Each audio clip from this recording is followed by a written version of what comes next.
Every single year in fantasy football, we think we know how the season is going to go. We think we know which offenses are going to be good. We think we know how backfields are going to be split up. We think we know a lot of things that we probably don't. So today, we're going to walk through the what-if scenarios across all of the NFL landscape that could totally break fantasy football in 2023. Let's do it.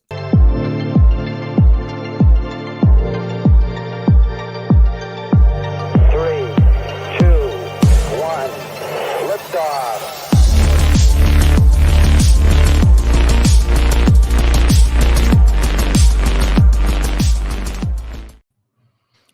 So, Rob, one of my favorite subjects is kind of what we're going to talk about here today. But I think it is actually maybe one of the most important things, not because I'm going to throw out some things and people are probably going to be like, you're an idiot. These things will never happen. But I mean, I'm used to that. That's a daily occurrence. But thinking about how so many situations are like actually really uncertain. And we're actually going to bring this team up later, but I want to use the Broncos last year as an example into a situation where everybody, dude, me too. I was Charlie Brown, Lucy with the football with the Denver Broncos as well last year. We all thought the same thing. This offense has been just in need of a good quarterback. Boom. Let's drop Russell Wilson in there. Cortland Sutton's a third-round pick. Jerry Jeudy's a fourth-round pick. Javonte Williams is a second-round pick. Albert O, who never actually even played, is getting steamed up. All this stuff about the Broncos. And we never sat back and said, what if, there's a lot of change going on here. Cortland Sutton's getting older. Who knows? And sometimes it's just variance. Maybe it was with the Broncos, just a little bit of variance first season. Who knows? But there's these situations that have this wide range of outcomes, and we could go in and if we just asked, well, what if this happens, right? The Seahawks. What if Geno or something isn't that bad? What happens? What happens if the market is going to be so wrong about so many situations like this 2 years ago? What if the Ravens throw more? Mark Andrews in the 6th round feels pretty good if the Ravens throw more. There's a ton of these. We won't even be able to get to all of them because there's like multiple probably on every team. But I think there's a handful that we can discuss. And if you're in the chat and you have your ideas, by all means, bring them up and we can discuss them as well outside of just our ideas. But thinking all these situations through, I think is something that's easy to overlook. You just hop into your drafts. You get excited. I do too, right? Best Ball Mania drops, the DraftKings tournaments drop, and you just start firing away at drafts with what you think is going to happen. And we don't always take a step back and say, well, what if that doesn't happen? What if what we think about a situation is wrong? What if we think about a player is wrong? And so I want to dive into a bunch of those today. And I think it's a pretty fun conversation. The chat's already heating up with some different ideas. Imagine if somebody last year on June 20th said to you, what if Will Fuller just does not play football this year? What if Will Fuller goes up in a UFO with some aliens or whatever happened to that dude, buys a private island, in the Bahamas and never is to be heard from again? Yeah. Imagine if someone said that and you didn't have 24% exposure to him, just sitting there getting you zeros every single week. I mean, what if teams were better because of that? What would your advance rate have been? So yeah, there's a lot of what ifs we can talk about today. And I do think, just quickly to kind of lead into it, I talked about the Broncos, but it's someone might say it's probably easy to say, oh, well, what if about everything? Because really you kind of can, but that's actually the point, is that every situation feels really cozy, right?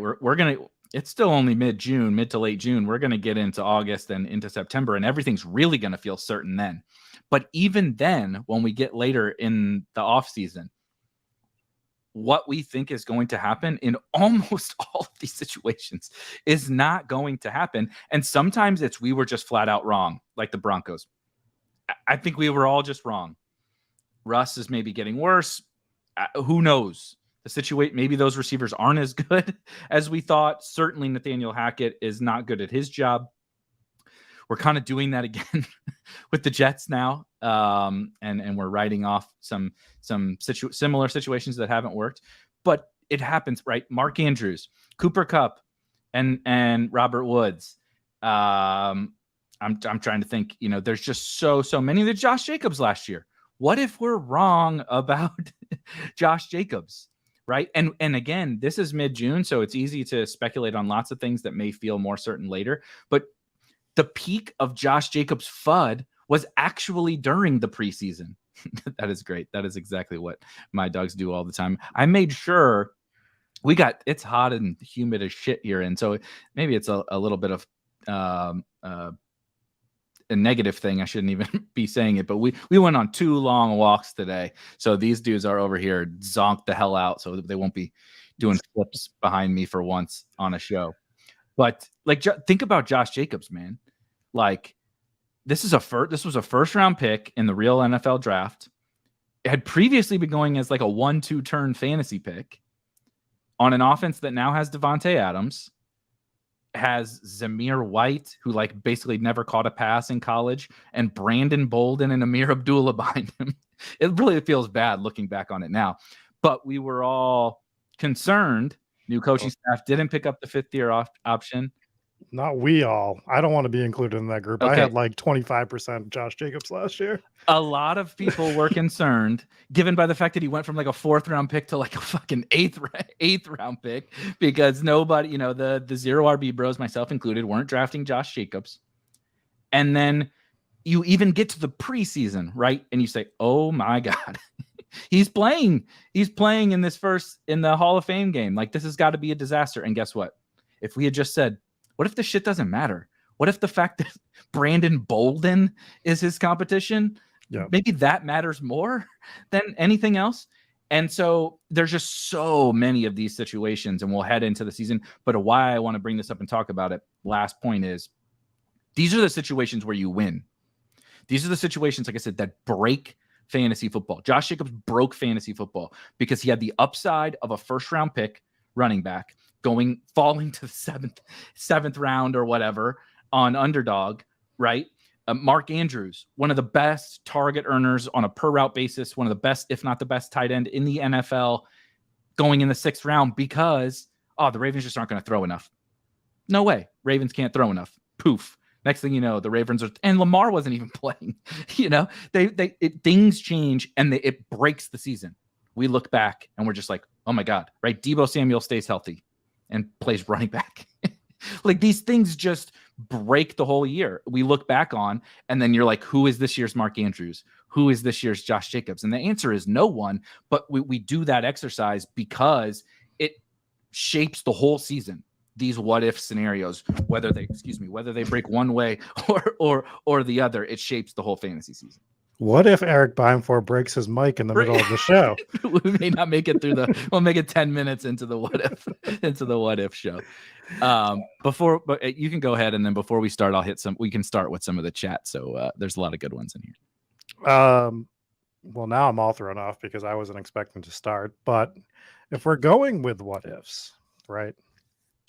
My what if is, what if some of these running backs just don't play this year? What if Saquon, Josh Jacobs, I mean, I don't know if you saw the Josh Jacobs tweet today. What if 2 of these running backs, I think it would be those 2 more than Austin Eckler. But what if they just don't play? What does that mean in terms of those backfields and kind of those teams? Because it really hurts both teams, because that's where a lot of their production should be coming from, you would think. With Jimmy Garoppolo back there, the Giants, they got Waller, but their wide receiver core isn't that great, right? Like, they have 15 slot receivers on the roster. Literally.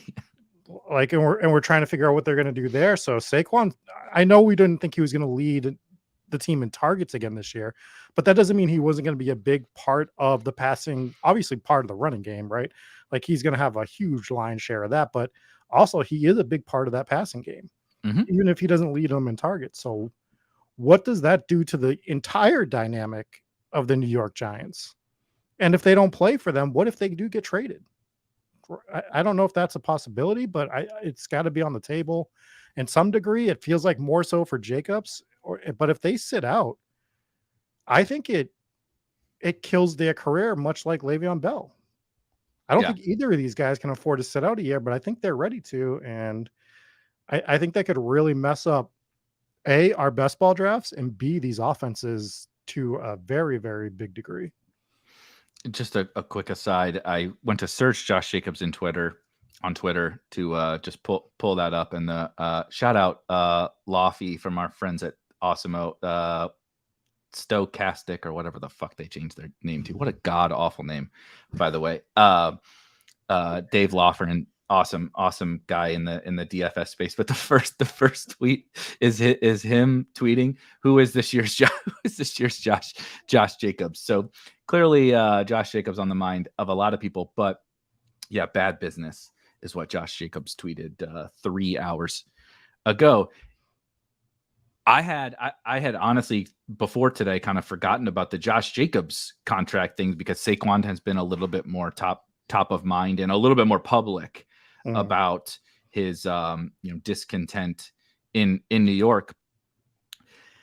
That's probably the toughest what if to answer, I think, for me, because it's not really like about performance. Like most of these are like, what if this guy's good? What if this guy's bad? What if this offense throws more? Those kinds of things are pretty straightforward in terms of the what if scenario. But like, because this is not something that anyone planned for. Saquon did not intend to not play, right? Josh Jacobs is not intending to not play. He just wants to get paid because they only have basically this one opportunity as a running back to get paid, right?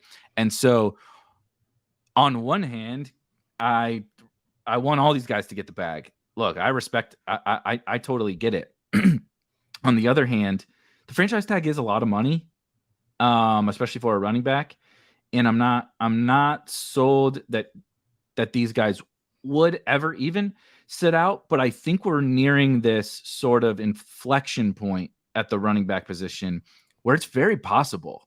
I think the Le'Veon Bell thing was like kind of just I don't know how to say it while still being PC. An interesting cat, a weird dude, Le'Veon Bell. I think kind of just going rogue, thinking. And I mean, I guess it worked. He got a lot of money from the Steelers, but I think the running back market. There's a comment like about Rashad Penny in there. One of my guys, someone will bring up who got very little money from the Bills, and he's a pretty good running back.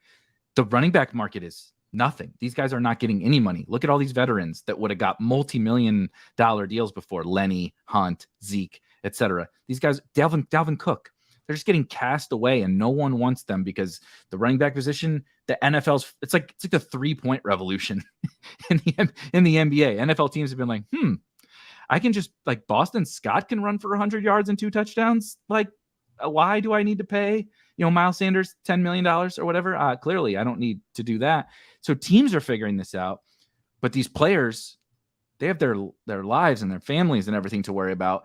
And so I think it's possible that happens. What does that mean for fantasy and best ball? I think it, these guys are like linchpins of early draft strategy, right? Whether you believe in some early running backs, whether it's multiple or like everybody loves like a good hero running back build this year. If we remove Josh Jacobs and Saquon Barkley, you already have like some people are concerned with Jonathan Taylor. It really like throws a wrench into things. Like if you're already worried about drafting a T. Higgins or a Jalen Waddle early, now let's remove Josh Jacobs and let's remove Saquon Barkley. What does that do for those early round drafts? It's tough, man. And it just thins out the running back pool. And then in turn, obviously, it makes it even tougher because those two are for sure like workhorses, right? Mm-hmm. Like you said, we don't know exactly like Saquon's role. They have added a lot in the passing game and everything, but he's the man. He's going to be the man there. There's no like it's Eric Gray, Matt Breida, and Gary Brightwell behind him, right?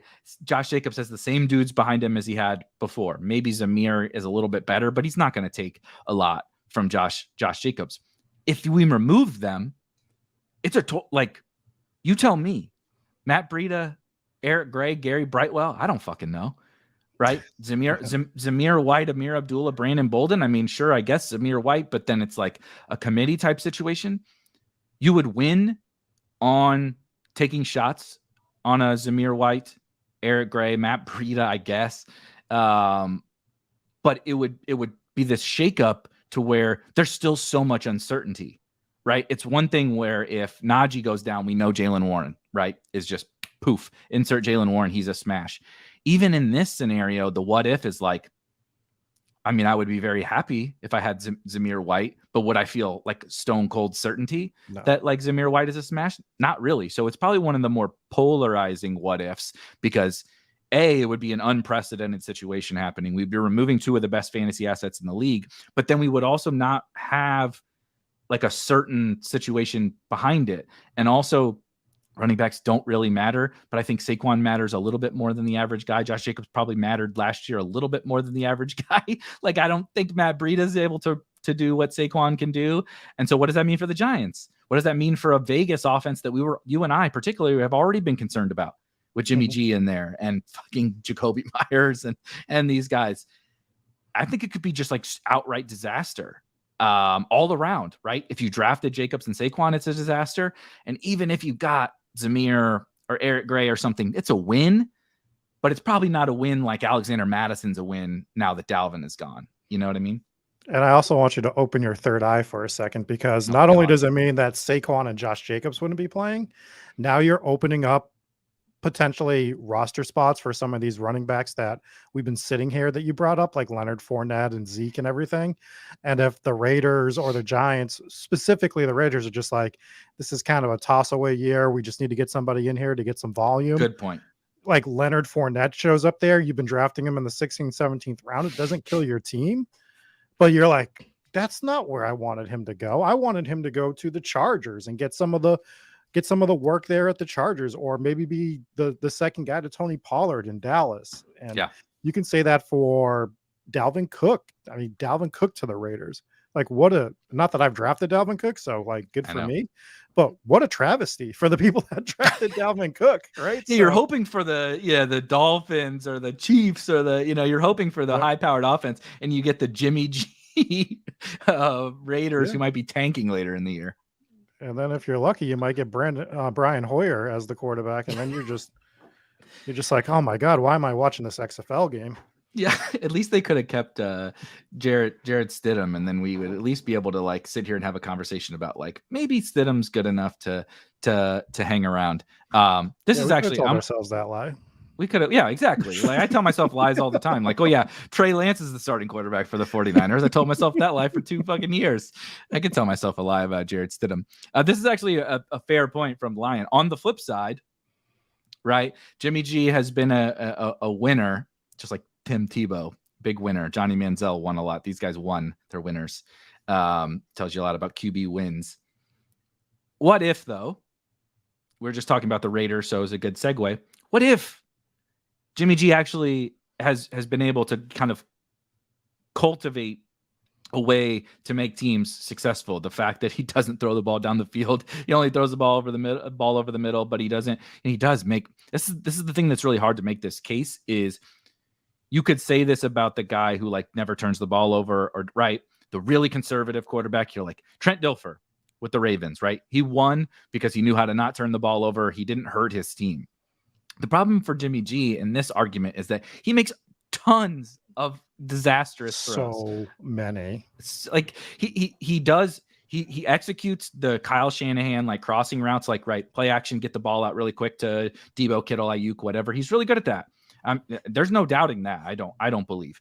The problem is that he can't throw outside the numbers. He can't throw down the field, and he does make so many turnover worthy throws that it's hard to say the winning is because of him. Because if he did just do like frankly, Aaron Rodgers, now we will probably get to that. Why I think Aaron Rodgers and Russ are like a little bit different is Aaron Rodgers has kind of been a pocket passer forever, and he really is like this kind of safety artist. He doesn't take he doesn't take sacks. He doesn't make disastrous throws. He like never wants to turn the ball over, sometimes to his team's detriment. Jimmy is not that. So it's really hard to make that case. However, if we are making that case, then yeah, if Jimmy's like actually going to come out and play well. And then let's say in this instance, Josh Jacobs, does sign either his franchise tag or an extension. I mean, Devontae Adams feels pretty good. Michael Mayer feels pretty good. Hunter Renfro, if he's still on the team, feels pretty good. Jacoby Myers. We are discounting the offense outside of those top two guys. And even Devontae, you can make a case Devontae's like right there with Justin Jefferson as the best wide receiver, like pure NFL wide receiver, not necessarily fantasy, in the league. And we're definitely discounting him.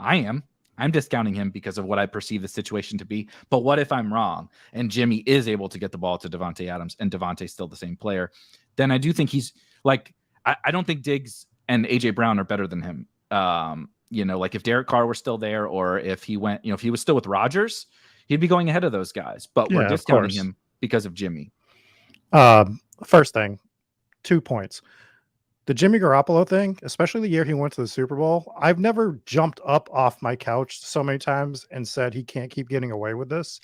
Yes. With all the balls that should have been turned over that he would just get the luckiest bounces on, and it either wouldn't be intercepted or his team would pick up the fumble and stuff. It was insanity.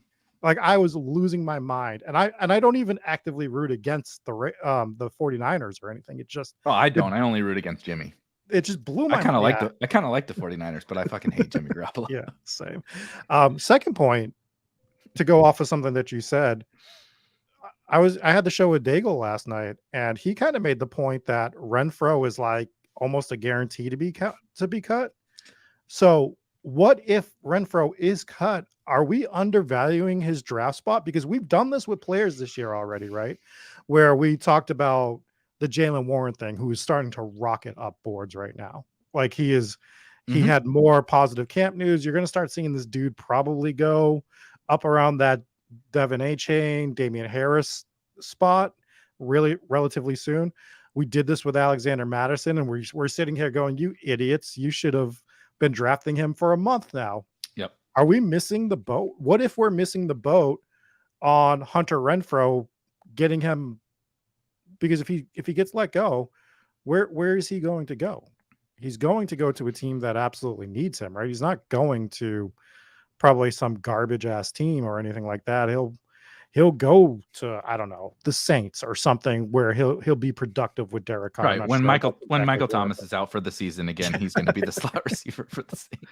Right. So like, I think that maybe our what if we're missing the boat on Hunter Renfro, specifically on DraftKings, would be what I would say. Like, what if we're missing the boat on Hunter Renfro? And that's something that I need to start equating into some of my drafts, because if he's not going to be on the Raiders, he's more valuable.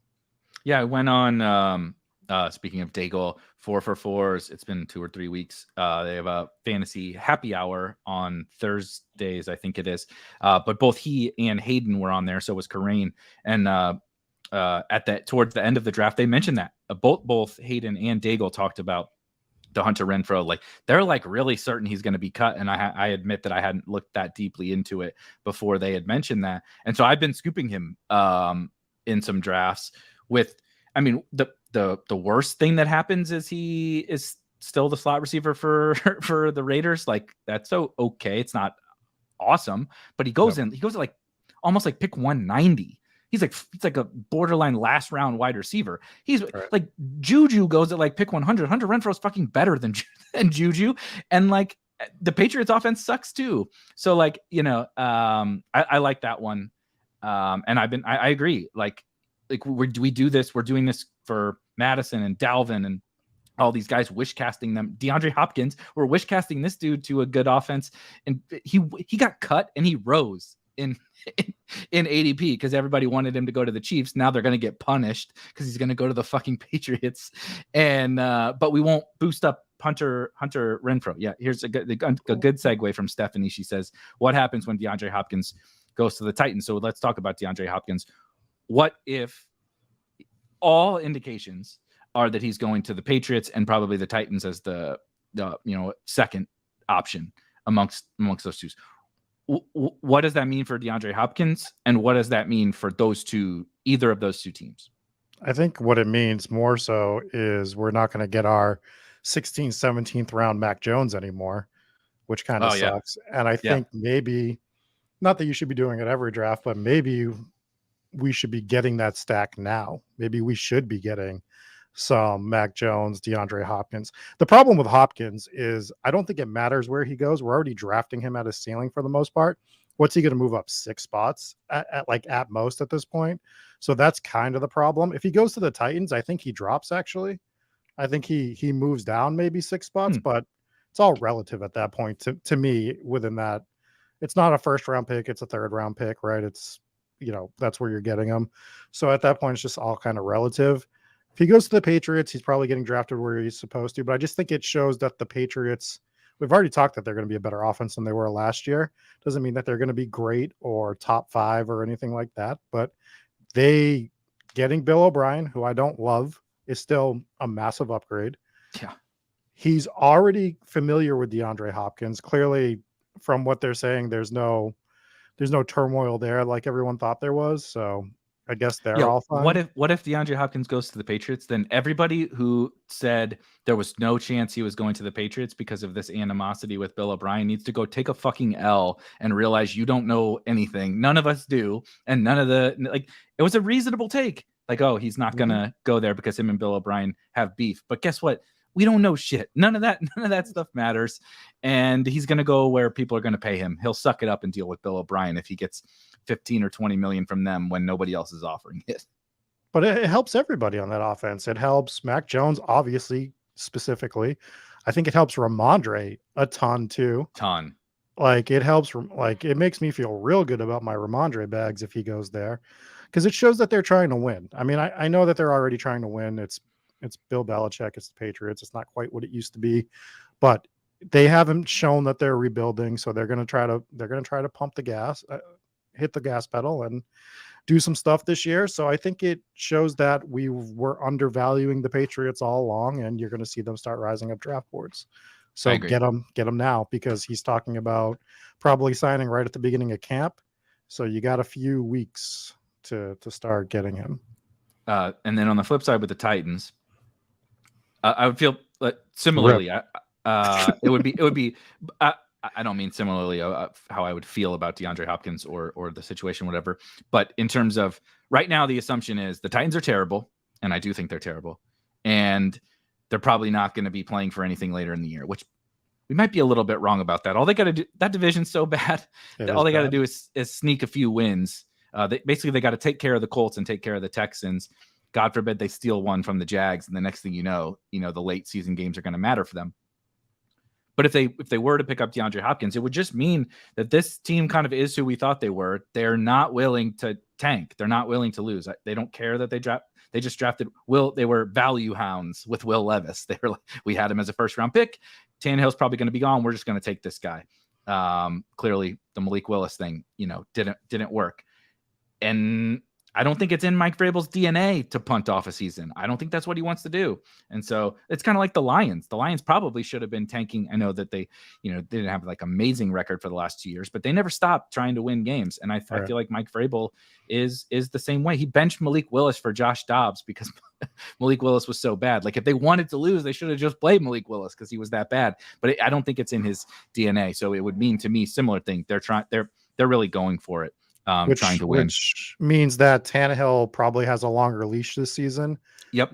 You might not even see Will Levis at all this year. If Hopkins comes in, I would be more comfortable drafting Tannehill on like elite QB builds and 3 QB builds based on that fact alone, because that means that he's going to be in the game most likely. Right.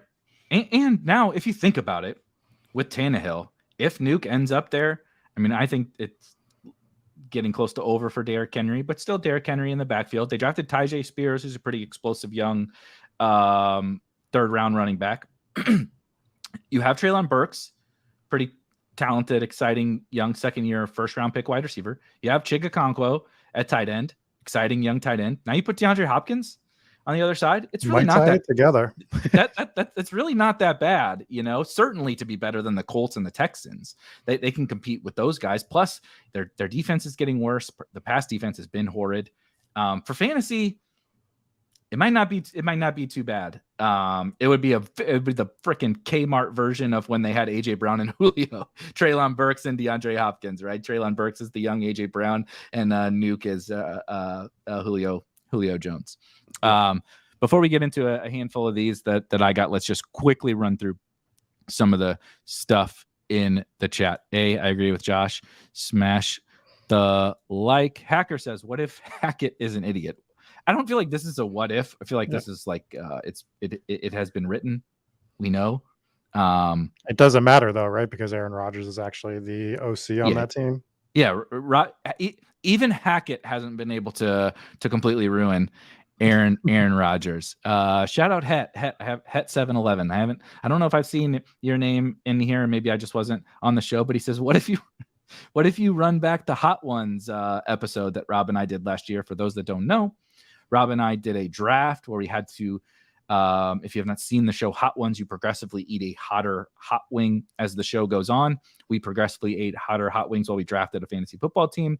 And it was one of the most miserable experiences I've ever had in my entire life by the time we got to the super, super hot one. I'm not running that one back. I'd rather run that one back than the hot dog one. Yeah, that is true. I can suffer through the hot stuff for a few hours. The hot dog thing. You haven't eaten a hot dog since then, have you? I've had one hot dog when I went to Nashville after me and you went out, and what do we have, about 15 drinks each that night? So at that point, it was the greatest hot dog I had ever eaten. Enough booze will make you forget anything, even the hot dog challenge. Yes. So this is an interesting. Only Blur says, there has been some Stephon Diggs drama in the last week or so. And Only Blur says, what if Stephon Diggs gets traded? I will say, out of everything I've seen here, well, there is a comment that says, what if Jordan Love is a top 5 QB? Maybe Diggs getting traded is more likely than Jordan Love being a top 5 QB. But this one feels really, really low probability. But if it happens, I would have to assume the Bills are also doing something else. Well, and it's in their championship window. Let me twist this. Let me twist this one a little bit, because it was one I was thinking about earlier. What if the Bills just aren't that good this year, specifically offensively? Right? Because nothing feels overly great. We like Josh Allen. He didn't look great at the end of the season. I know it was injury related. We like Stephon Diggs. He's getting older. There's dissension there, though. We know what Gabe Davis is, boom or bust on a consistent basis. And Dawson Knox isn't anything special. He's just a tight end. Dalton Kincaid, we're not sure about. They bring in Damian Harris, who could lighten some of the workload for him. But who do we really, really love in Buffalo other than Josh Allen? Like, I like Stephon Diggs, but I don't take him because I like a lot of the receivers around him quite a bit more. So my Diggs exposure is low. What if they're just middle of the road? What if they're just kind of an average offense, and their defense is good enough that they might only have to be an average offense and stuff? So what if Buffalo just isn't great fantasy wise this year? It's definitely possible. It's definitely possible. Stephon Diggs certainly is on the diva end of the spectrum of wide receivers. I would not be ultimately surprised, really, if anything came of that. AJ says, what if Jordan Love is a top 5 QB? I will eat a fucking hat if Jordan Love is a top 5 QB. However, that point, the point being, if he breaks out, really, because I have some as well on my list that we'll touch on similar to this. If Jordan Love is really good, then we are just so wrong about all these Packers guys. Christian Watson's price is probably still close enough to about right, but he's a smash, in the early 4th round. But really, the other guys to me are the ones that are just criminally priced, because Christian Watson's kind of priced just like as if everything is fine and he's just Christian Watson and nothing else matters. But everybody else is getting the Jordan Love treatment by ADP, right? Romeo Doubs, Jaden Reed. Why the hell does Jaden Reed go so far down the board, but Christian Watson goes high? Luke Musgrave is finally getting drafted now, but he wasn't getting drafted, right? If you prefer Tucker Kraft, I guess, as a late round tight end. But then even the running backs, particularly AJ Dillon, AJ Dillon was like a 5th round pick last year. Nothing has changed in this scenario. Jordan Love is good enough to make this offense still good. It's probably better because the weapons are better. And AJ Dillon goes in the 10th round. I think him and Jaden Reed and maybe the tight ends are the guys that really, really stand out to me. If we're wrong about Jordan Love being bad, that like, why do they go where they go?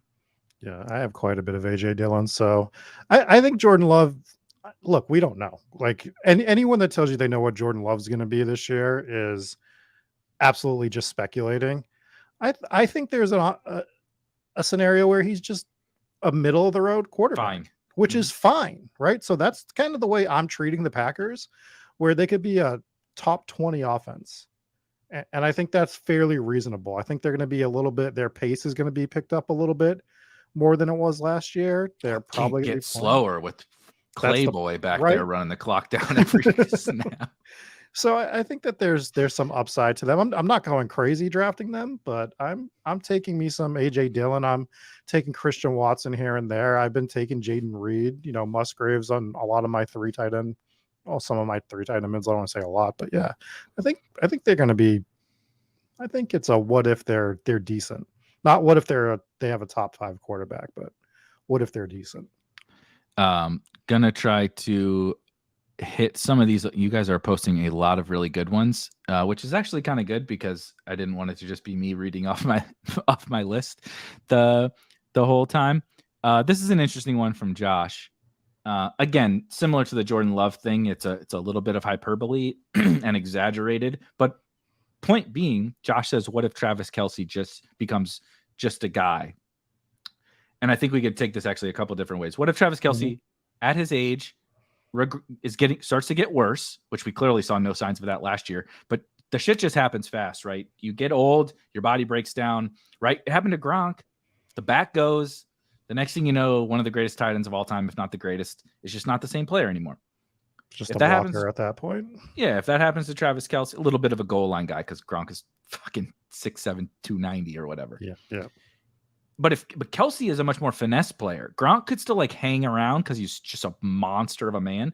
Yeah. Kelce is like, he runs routes, right? He shakes these dudes. He's a really athletic guy. If that goes, yeah, what does that mean for the Chiefs? Because he is the focal point of their offense. And they don't really have any standout wide receivers. That's why Kadarius Toney has gotten pushed up, or Juju got pushed up last year. We're still trying to figure out who Patrick Mahomes threw 5,000 yards to. How? I still don't know. You keep looking down the list. I'm like, I guess did like Justin Watson have a season that I didn't realize? Like, how the hell did he do this? I don't know. But that would be the thing is, I believe I will again eat my L if I'm wrong about this. Travis Kelce is absolutely amazing. I don't think the Chiefs could ever have a bad offense with Patrick Mahomes as their quarterback. So he will find a way, and that will mean Kadarius Toney, Sky Moore, Rashee Rice, MVS, Justin Ross, fucking, I don't know, Noah Gray.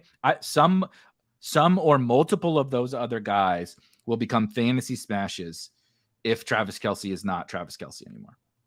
I think that the way that I would twist this question isn't what if Travis Kelce becomes just a guy. It's what if the Chiefs decide to try to rest him throughout the season and try to limit his snaps based on trying to save him for the playoffs a little bit more. So as soon as they go up in games, they're up 2-3 touchdowns, third quarter. You're not seeing him on the field as much. You're seeing a little bit more Noah Gray. That's kind of my concern with him being 34 years old. We saw Gronk sit games, to your point. Gronk sat games just, if he got hurt a little bit, they were like, you know what? He's going to sit 2 games just to make sure he's ready for the playoffs. So I wonder if like any little tweak for Travis Kelce, they're like, all right, we're shutting him down for 2 weeks because we can't afford to not have him in January. We'd rather miss him at the beginning of November. So my concern with Kelce is more not like, what if he's just a guy? It's what if they decide to do an NBA situation with him? He's Kawhi Leonard. Right.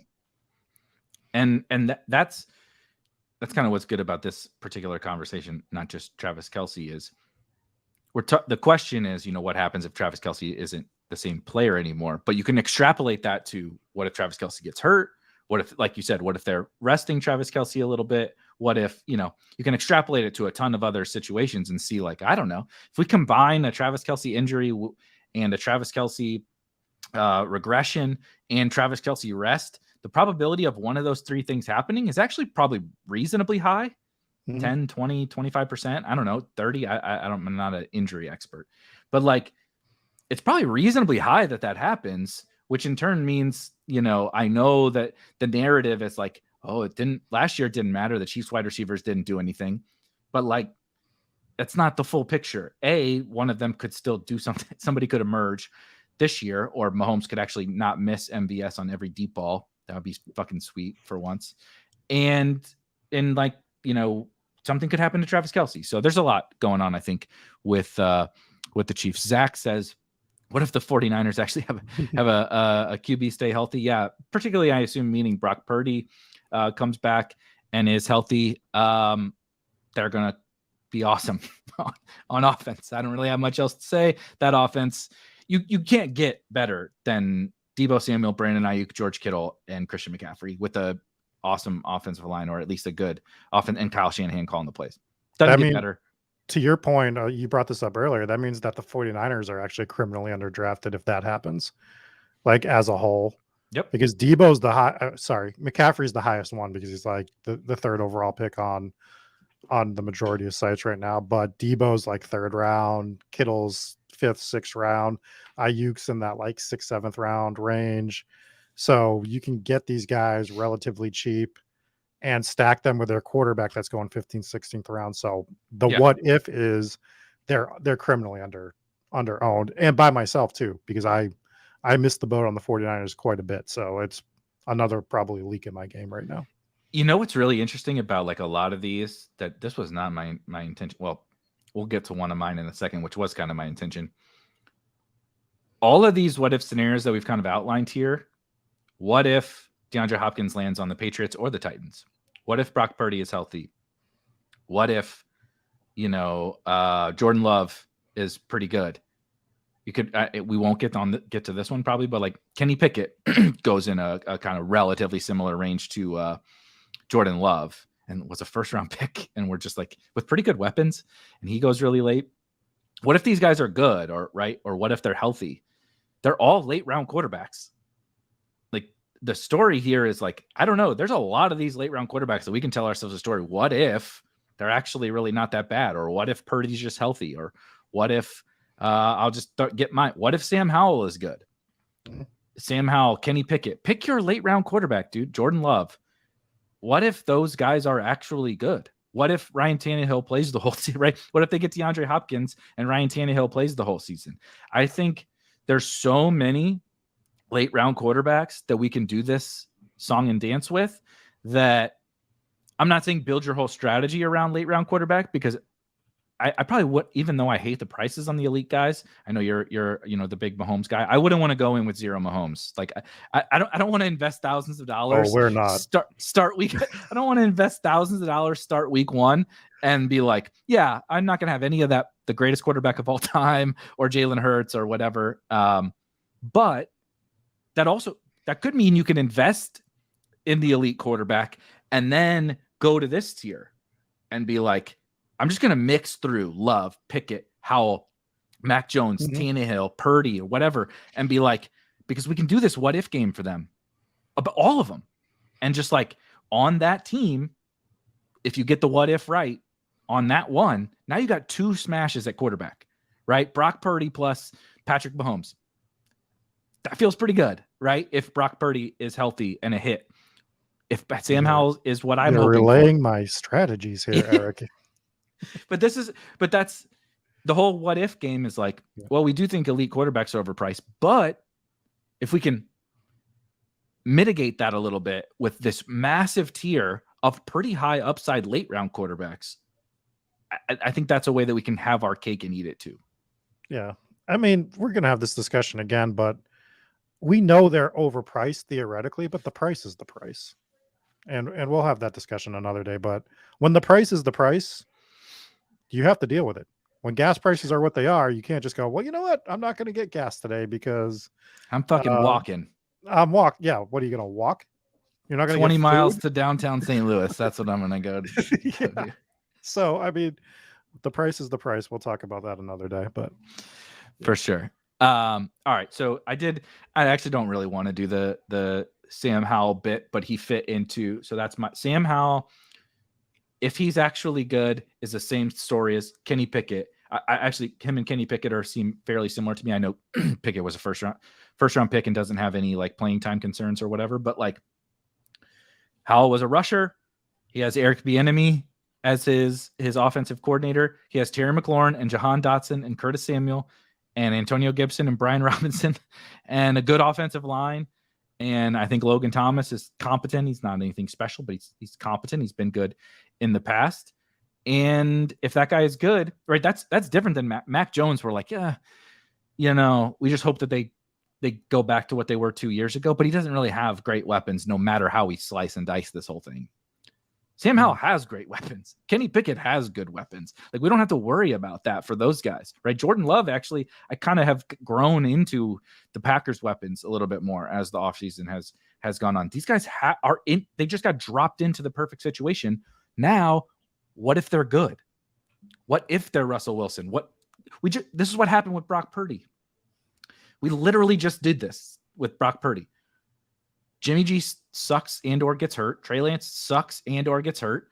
You have this guy, you drop him in. You're like, well, everybody probably succeed here. Now what if he's good? And Purdy might be good.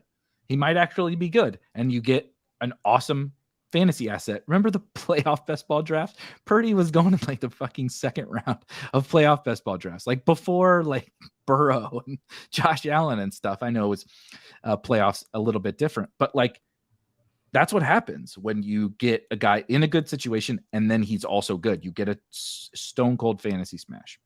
Please don't bring up playoff best ball when I still have to do regular best ball for the next 3 months. I'm already getting excited for playoff best ball. Clearly, here is what we're establishing. All right, next one on my list.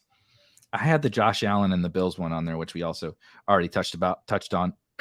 What if Alvin Kamara misses the whole season?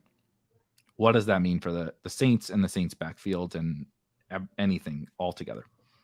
It just makes the clarity so much better. It's just a smash. Both of the backs are just a smash at that point, in my opinion, for almost any build that you're creating. You can go Kendre Miller on 0 RB teams. You can go with Williams on 0 RB teams based on who you've drafted before. Like, they're both going to get a ton of work there. The problem would be, how much do both move up? Would be my worry. A lot. Kendre. I think you know how this goes with old running backs. Yeah. Versus young running backs. Kendre will become the new, right? I mean, I'll be talking about him. Our brethren at Chip Chasing will be talking about him. Our brethren at RotoViz will be talking about him. None of those people are going to be talking about Jamal Williams. I will say this is a great point by Casey. Casey says, for the audio listeners, you're forgetting the other running back, Taysom Hill. What I will say is I know that there's Taysom Hill hype, and I have actually no issue with people drafting Taysom Hill. I think it's a little more murky than people are giving it credit for. Everybody just keeps saying, well, look at last year. And it's like, it's not, you can't just say, look at last year. But if we remove Alvin Kamara, it does open up another pretty clean path for Taysom Hill to be more relevant. So I'm not sure Taysom would move up as much as maybe he should, but I do think Kendre and Jamal would move up. Like, I mean, Kendre is going straight to the dead zone, baby.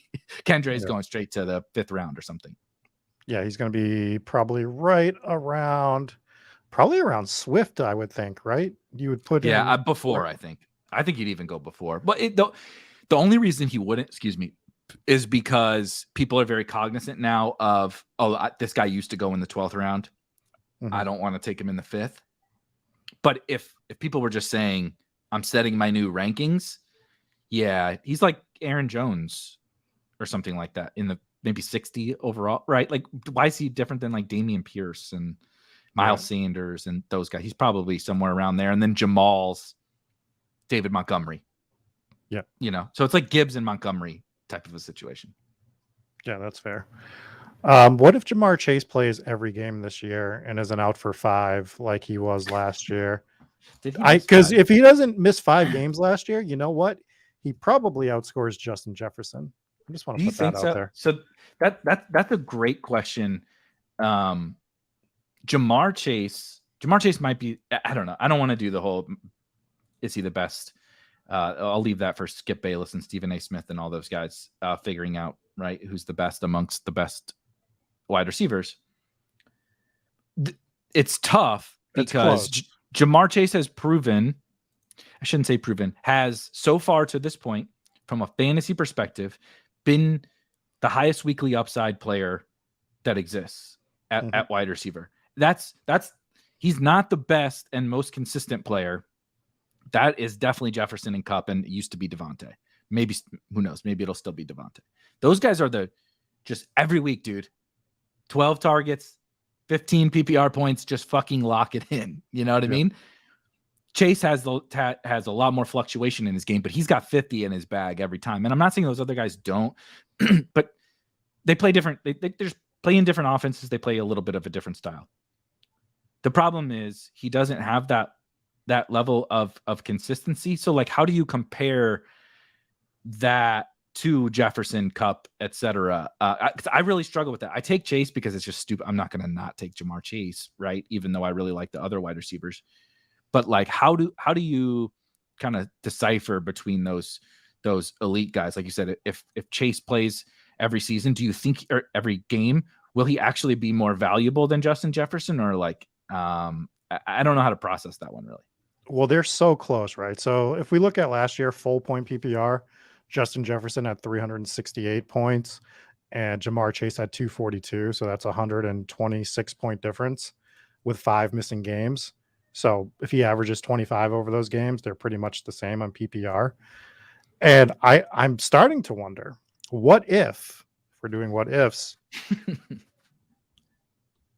Jamar Chase is actually a bit better than Jefferson, specifically on underdog, because of the way that he gets to his points, right? Justin Jefferson will catch 12 balls, score a touchdown, right?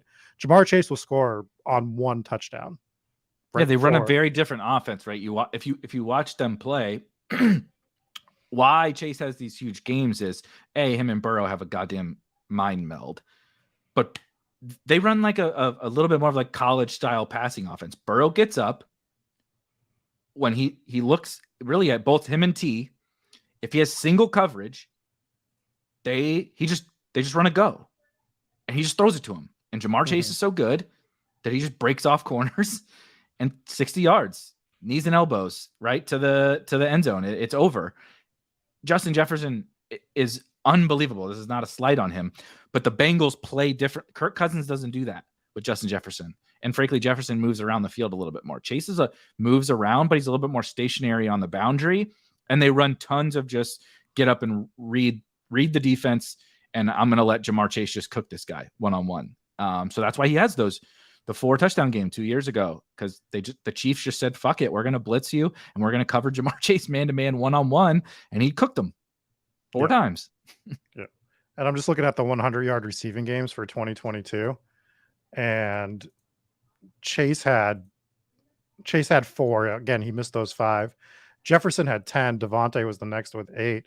So like my theory, and I'm not saying I'm doing this, I'm still weighing it out. But what if we just draft Chase on underdog in the 1 and 2 hole? The problem is you can't do it with Jefferson on DraftKings because he's got to go in the 1. So I don't know. I'm just kind of, these are the little things I'm what ifing as we go through drafts. I did it last year. I'm going to continue to do it this year. Especially when I never get the 102. Especially when I never get the 102 ever. It's so maddening. That is one thing where, to me, those top 4 wide receivers are so fucking good that I just take them whenever. And for anyone that maybe is just getting into it, is Justin Jefferson, Jamar Chase, Tyreek Hill, and Cooper Kupp. Like those guys, I have no problems with Stephon Diggs and AJ Brown and Devontae Adams and stuff like that. But those top 4 are so unbelievably good and can nuke any single week that I just what if you get a top 5 pick? That we're doing this again. Jake is there. Who gets the good picks? 1 through 5. Johnny, wait, people actually get to draft from the 102. We've said this before.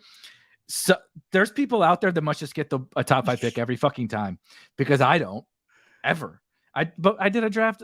They launched a new the Chihuahua, I think it's called, on Underdog. It's a sweet tournament. 108, baby. 108. Here we come again. First one. I'm like, I wanted to draft a few of them, but I'm so sick of drafting from the fucking 108 that I didn't even want to do it anymore. Good question from Hacker. Moving on to the next one. What if the Rams tank for the number 1 pick and Kupp isn't playing down the stretch? Obviously, Kupp is very impacted by all of this, but in general, the Rams are a very flimsy situation, as he kind of mentions here. They are kind of restocking a little bit. The offense looks to be bouncing back. The defense, to me, is going to be horrible. But I think the general idea is McVay doesn't really want to tank either. But sometimes you don't get your choice if they start 0-8 or something like that, which is very much in the cards.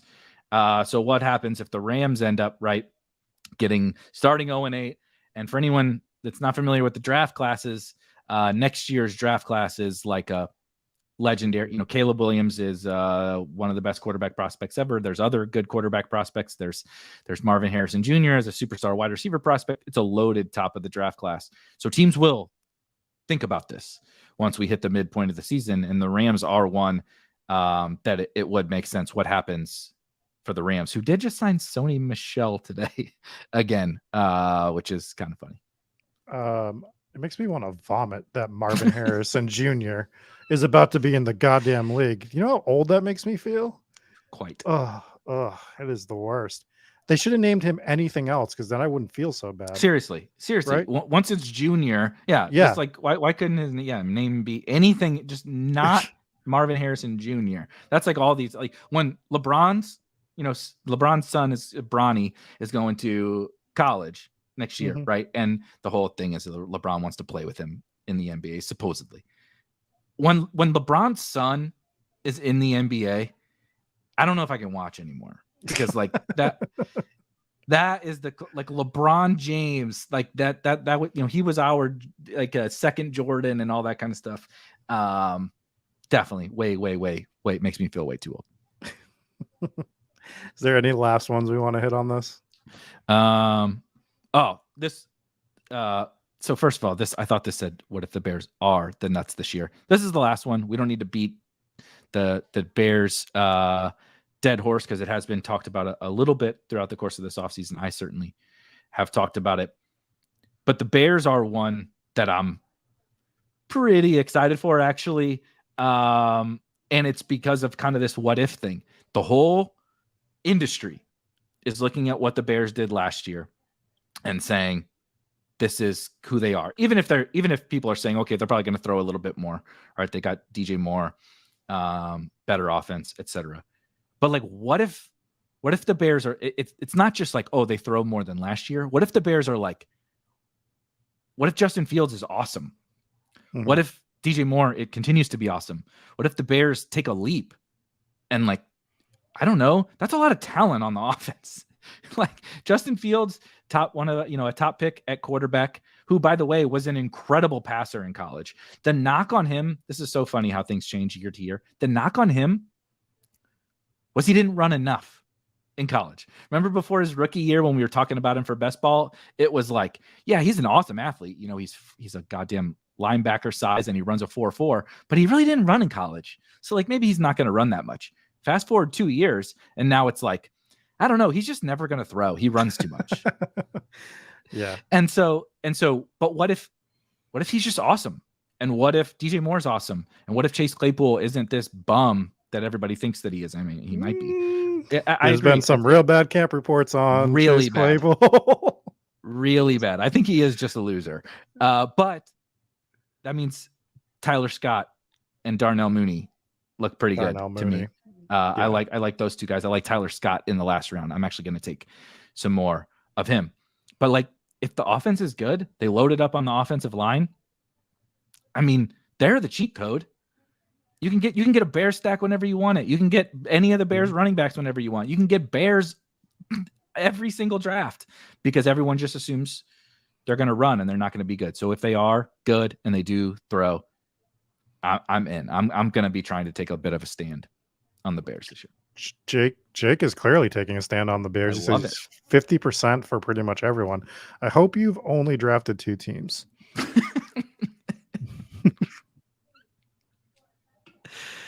All right. We do got to get out of here.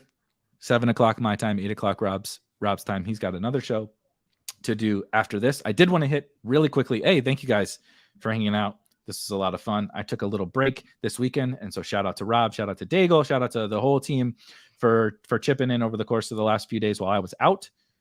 Legendary Sickos, we've gotten a lot of questions. We've got some scheduling conflicts with myself and Pat. We're going to be back this week, and we were talking about stacking, how to stack, who to stack.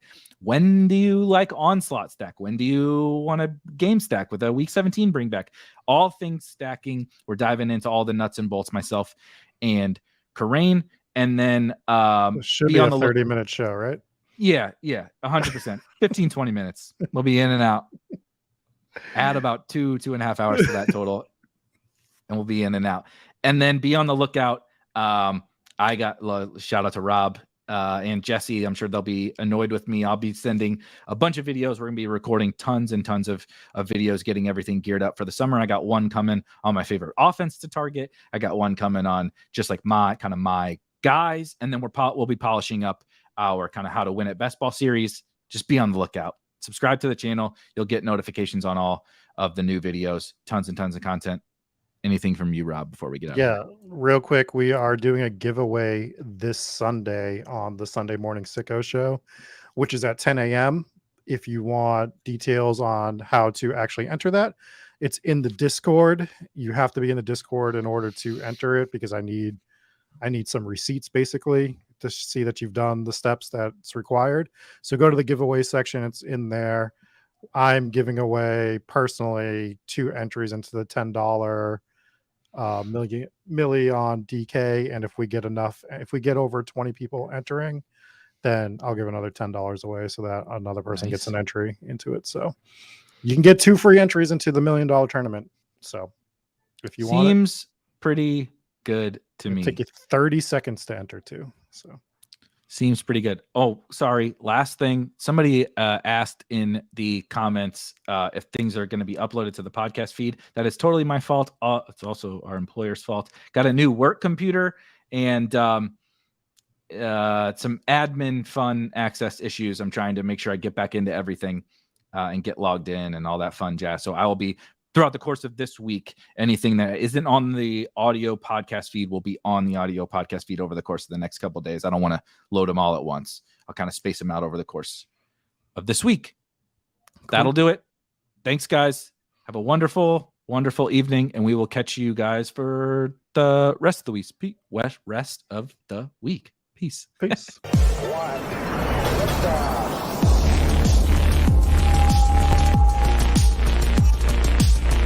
Woo! Those were some spicy takes. Want to stay up to date with all of the other spicy takes we're going to have over here at Spike Week? Why don't you press that subscribe button below? You turn notifications on, we draft a team, boom, you know about it. We have another spicy take, boom, you know about it. You can be there. You can draft with us. You want to stay up to date? That's how you do it. All right, we'll catch you later next time here at Spike Week.